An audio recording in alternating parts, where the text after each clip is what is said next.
Can you give us a little bit, some tips on how to kind of get back on the horse again, kind of get started again? What, psychologically, what can we do to ourselves to kind of get us back in that mode?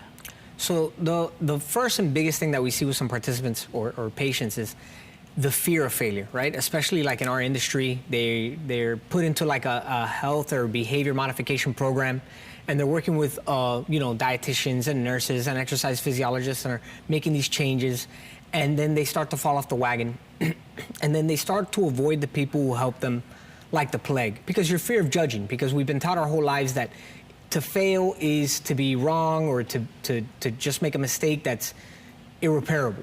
And that's not necessarily the case. And you have to look at failure as a stepping stone to success.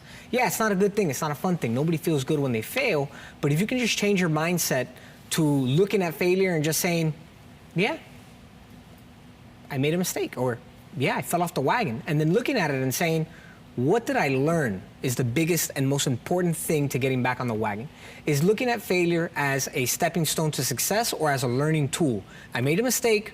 What happened? Why did I make that mistake? How did I fall short?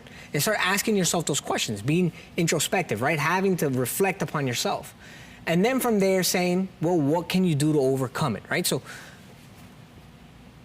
I have a sweets addiction, right? So my goal, let's say that week was, I'm gonna have 0 sweets that whole week. That was an unrealistic goal. And let's say I crack on Wednesday, have some sweets, and that just leads to like a bender of cake. Just Thursday, Friday, Saturday, Sunday, Monday, I come out of the sugar coma and I say, ooh, I messed up. Don't be ashamed and just say, I have to go all in on the cake now. I already messed up, might as well, right? You have to take a second off.